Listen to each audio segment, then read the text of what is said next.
Tab কেলেঙ্কারির epicentre উত্তর দিনাজপুর। ক্যান্সারে নেই আর ভয়, NCRI হবে এর জয়। আপনাদের ভরসায় নেতাজি সুভাষচন্দ্র বোস ক্যান্সার হসপিটাল। তা পরিচালিত ও নিয়ন্ত্রিত হয়েছে কেন্দ্রীয়ভাবে। কেলেঙ্কারির তথ্য যাচাই করে এমনটাই মনে করছে লালবাজার। গতকাল কলকাতা পুলিশের একটি দল বিকাশ ভবনে যায়, সঙ্গে ছিলেন সাইবার বিশেষজ্ঞরা। ঠিক কি মনে করছেন তদন্তকারীরা এই মুহূর্তে জানতে সরাসরি চলে যাব আমাদের প্রতিনিধি ময়ূক ঠাকুর চক্রবর্তীর কাছে। ময়ূক, দেখো, প্রথমেই একটা জিনিস বলে রাখা প্রয়োজন রয়েছে যে প্রচুর ছাত্রছাত্রী এই ট্যাব কেলেঙ্কারিতে ইতিমধ্যেই ক্ষতিগ্রস্ত হয়েছে এবং ইন্টারনেট প্রোটোকল অ্যাড্রেস বা আইপি অ্যাড্রেসের সূত্র ধরে তদন্তকারী আধিকারিকরা যেটা পাচ্ছেন যে এই কেলেঙ্কারিতে যারা বেনিফিশিয়ারি অর্থাৎ যাদের অ্যাকাউন্টে টাকা গেছে তারা অধিকাংশই উত্তর দিনাজপুরের চোপড়া, ইসলামপুর এবং সংলগ্ন কিষানগঞ্জ এলাকার বাসিন্দা। তদন্তকারী আধিকারিকদের আরও বক্তব্য যে এপিসেন্টার উত্তর দিনাজপুরের চোপড়া হলেও এই গোটা যে স্ক্যাম এটা সেন্ট্রালি কন্ট্রোল হয়েছে বলেই প্রাইমা ফেসি দেখে তারা মনে করছেন। কিসের ভিত্তিতে তাদের এই বক্তব্য?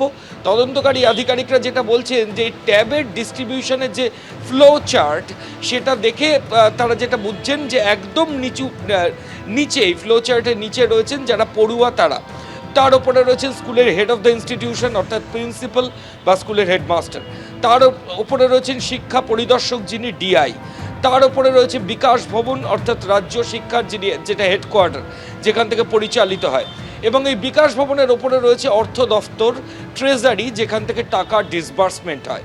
অর্থাৎ এই যে ফ্লোচার্টটা রয়েছে এর মধ্যে তো বাইরের লোকের ইন্টারভেনশন বা ইন্টারফিয়ারেন্সের সম্ভাবনা কম, কাজেই এখানে নির্দিষ্ট সংখ্যক লোক তাদের মধ্যেই কিন্তু এই সমস্ত কিছু অর্থাৎ অ্যাক্সেস দেওয়া, পাসওয়ার্ডের অ্যাক্সেস দেওয়া, ইউজার আইডির অ্যাক্সেস দেওয়া, এই সব কিছুই এই নির্দিষ্ট ফ্লোচার্টের মধ্যে থাকবে বলেই তদন্তকারী আধিকারিকরা মনে করছেন।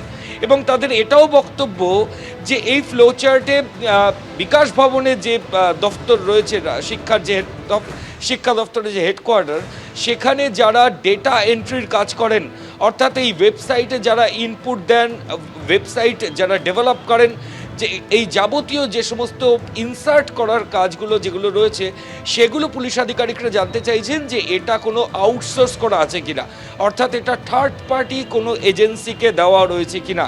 সরকারি দফতর হলেও অনেক জায়গাতে দেখা যায় যে একটা থার্ড পার্টি এজেন্সিকে দিয়ে যারা এই সফটওয়্যারের কাজকর্ম করেন তাদেরকে দিয়ে এই ধরনের ইনফরমেশন টেকনোলজি রিলেটেড কাজ করানো হয়। এক্ষেত্রেও সেরকম হয়েছিল কিনা, যদি করানো হয়ে থাকে তাহলে সেই থার্ড পার্টি এজেন্সি কারা সেখানে কাজ করেছেন, তাদের এক্স্যাক্টলি কি ফাংশন ছিল, কতটা অ্যাক্সেস ছিল, এটাই তদন্তকারী আধিকারিকরা দেখতে চাইছেন। তারা বলছেন যে কোনো ফরেন অ্যাক্সেস হয়েছে কিনা, অর্থাৎ এই যে ফ্লো চার্ট সেখান থেকে যদি কোনো ফরেন আইপি অর্থাৎ বাইরের কোনো ইন্টারনেট প্রোটোকল অ্যাড্রেস পাওয়া যায় সেক্ষেত্রে ধরে নিতে হবে যে ফ্লো চার্টের ভেতরে থাকা ব্যক্তিরা কোনোভাবে এই অ্যাক্সেস বাইরে দিয়েছেন অনৈতিকভাবে। এইগুলোই ফিক্স আপ করার কাজ লালবাজারের তদন্তকারী আধিকারিকরা করছেন।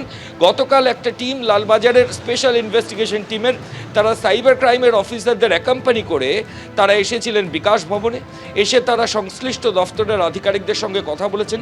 কারা এই ডেটা ইনসার্ট করার দায়িত্বে রয়েছেন তাদের সাথে ইতিমধ্যেই পুলিশ আধিকারিকরা কথা বলেছেন এবং থার্ড পার্টি এজেন্সি কিছু রয়েছে কিনা সেটাও দেখা হচ্ছে। এসে কালকে পুলিশ আধিকারিকরা জানতে চেয়েছেন, বেশ কিছু নথিও তদন্তকারী আধিকারিকরা চেয়েছেন। লালবাজারের তরফ থেকে বলা হচ্ছে যে এই মামলায় প্রয়োজন হলে বিকাশ ভবনের কিছু অফিসিয়ালসকেও তারা এই মামলায় এক্সামিন বা জিজ্ঞাসাবাদ করতে পারেন। ইতিমধ্যেই গোটা বিষয়টা তারা নজরে রাখছেন। বেনিফিশিয়ারি বা উপভোক্তা এমনও দেখা যাচ্ছে যে 65 বছরের বৃদ্ধা, তার অ্যাকাউন্টে ট্যাবের টাকা গেছে, তার কোনো একজন পরিচিত লোক তাকে ইনডিউস করে সেই অ্যাকাউন্টটা ব্যবহার করেছেন এবং অ্যাকাউন্ট ভাড়া নিয়ে 300 টাকা থেকে 5000 টাকা পর্যন্ত অ্যাকাউন্ট ভাড়া নেওয়া হয়েছে, এরকমও তদন্তকারী আধিকারিকরা পাচ্ছেন। কাজেই পরিকল্পনা মাফিক সেন্ট্রালি গোটা স্ক্যামটা করা হয়েছে যাতে হাজার হাজার ছাত্রছাত্রী যারা তরুণের স্বপ্ন প্রকল্পের ট্যাব পাওয়ার কথা যারা ক্ষতিগ্রস্ত হয়েছে। এই জায়গাতেই তদন্তকারী আধিকারিকরা বলছেন যে গোটা বিষয়টাতে কারা যুক্ত, কারা কি পার্সন, কাদের কাছে অ্যাক্সেস ছিল, এই এন্টায়ার ডেটা নিয়ে তারা ইতিমধ্যেই কাজ শুরু করেছেন। খুব দ্রুত এই কেলেঙ্কারির পর্দাফাশ তারা করতে পারবেন, এই বিষয়ে তারা আশাবাদী। ধন্যবাদ ময়ূক।